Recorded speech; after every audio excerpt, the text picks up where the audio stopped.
Welcome to our channel career making gardens. Maharashtra राज्यातील तमाम विद्यार्थी आणि पालकांसाठी एक महत्त्वाचा आणि नीट यूजी 2026 मधील सर्वात पहिला रिझल्ट आज डिक्लेअर झालाय।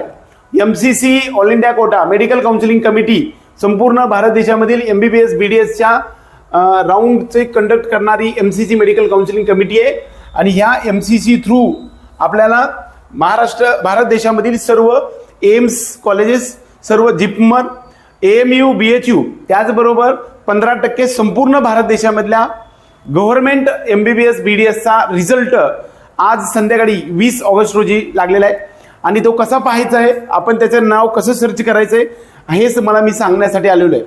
मला कोणते कॉलेज मिळाले आहे हे कसे मी पाहावे या संदर्भामध्ये आज आपण चर्चा करणार आहे। मला कोणते कॉलेज मिळाले किंवा नाही हे कसे पाहावे।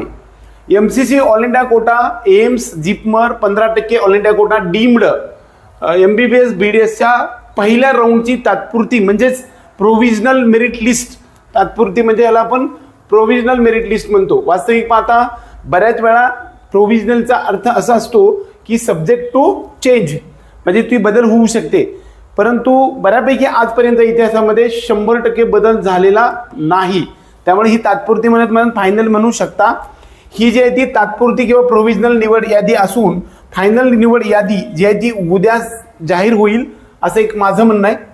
दुसरा महत्त्वाचा मुद्दा या निमित्तानं असा आहे की आपल्याला ज्या विद्यार्थ्यांनी फॉर्म ऑल इंडिया कोट्यामध्ये भरलेला होता, मग त्यामध्ये एमबीबीएस बीडीएस साठी ज्यांनी एम्स गव्हर्नमेंट असेल किंवा एम्स जिपमरमध्ये आपल्याला कॉलेज साठी असेल तर ओपन आणि ईडब्ल्यूएस साठी 10,000 रुपये डिपॉझिट आणि 1,000 रुपये फीस भरून आपल्याला यात एंट्री केलेली होती।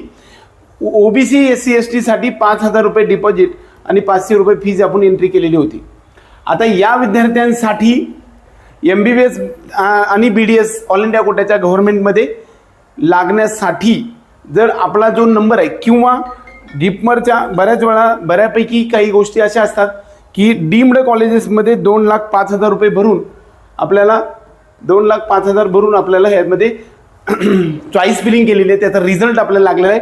ज्या विद्यार्थ्यांची ऑल इंडिया रँक ह्या PDF मध्ये सर्च होत नाहीत त्यांचा नंबर लागला नाही असा त्याचा अर्थ होतो। एकंदरीत तुम्हाला जर समजा ही जी मी आता तुम्हाला देणार आहे त्याच्यामध्ये तुम्हाला डेमॉन्स्ट्रेशन पण देणार आहे, ते म्हणजे तुम्ही कसं पाहायचं आहे यासाठी सुद्धा मी डेमॉन्स्ट्रेशन देणार आहे। एमसीसी ऑल इंडिया कोट्यामध्ये माझा नंबर लागला आहे किंवा नाही हे पाहण्यासाठी आपण कसं लक्ष द्यायचं आहे हे आपण पाहूया।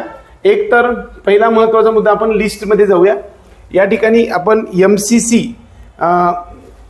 च्या वेबसाईटवरती जाऊया। वेबसाईटमध्ये गेल्यानंतर एमसीसी काउन्सिलिंग या ठिकाणी येते। एमसीसी काउन्सिलिंग नंतर जर आपण पाहायला गेलं तर निवड यादी यूजी मेडिकल मध्ये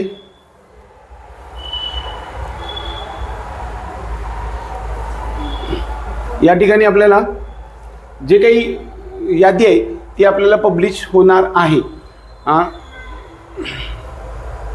त्यानंतर आपल्याला आपण नंबर याच्यामध्ये ऑल इंडिया रँक आपला सर्च करून पाहायचा आहे। प्रोव्हिजनल नीट काउन्सिलिंग रिझल्टचा या ठिकाणी करंट इव्हेंटमध्ये आपल्याला पाहता येते। हा रिझल्ट आपल्या या ठिकाणी आलेला आहे। या ठिकाणी सर्च बार असतो, या सर्च बारमध्ये आपण सर्व पाहायला गेलं तर या सर्चमध्ये आपला ऑल इंडिया रँक टाकायचा आहे। यामध्ये तुम्हाला एम्स न्यू दिल्लीपासून ते सर्व गोष्टी आपल्याला यामध्ये पाहायला मिळते। तर तुम्ही या ठिकाणी सर्चमध्ये तुमचा ऑल इंडिया रँक टाका। खरं तर तुमचा रँक कोणता आहे त्याच्यावरती अवलंबून राहते। या ठिकाणी ऑल इंडिया रँकच फक्त सर्च होऊ शकतो, बाकी काही लक्षात येणार नाही। वास्तविक पाहता एक जर समजा तुमचा रँक समजा 5,37,335 असेल तर ह्याच्यामध्ये तुम्ही टाका, म्हणजे तुम्हाला काय होईल की तुमचा नंबर कोणत्या कॉलेजला लागलाय ते सर्च होऊन जाईल। परंतु जर समजा याच्यामध्ये ओपन मध्ये जाऊया, मग या ठिकाणी आपल्याला सर्च करता येऊ शकते। उदाहरणार्थ आपण या ठिकाणी रँक टाकून देऊया 3,56,800 आपण एक रँक टाकून दिला आणि सर्च केलो तर आपल्याला या ठिकाणी कोणता रँक लागू शकलाय हे आपल्याला समजू शकतं। ते कॉलेज कोणतं मिळाले खरं तर हे मी लमसम टाकलेला होता. तुमचा एखादा रँक असेल तर तुम्ही या ठिकाणी टाकू शकता. 100% तुम्हाला कोणता रँक लागला हे कळू शकते. आपल्या सर्व विद्यार्थी आणि पालकांना आपल्या महत्त्वाच्या टॉपिकवरती डिस्कस करण्यासाठी आपण आलेलो होतो.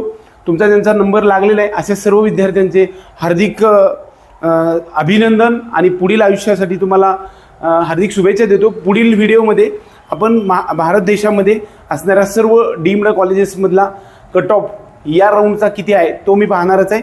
तोपर्यंत आपल्या सर्वांना आणखी एक सांगणार आहे की ऑल इंडिया कोट्याचा ओपन EWS OBC आणि SC STचा कट ऑफ किती आहे हे पण मी तुम्हाला या व्हिडिओमध्ये पुढच्या व्हिडिओमध्ये सांगणार आहे. तोपर्यंत आपल्या सर्वांना हार्दिक शुभेच्छा देऊन आजचा व्हिडिओ संपूया. जय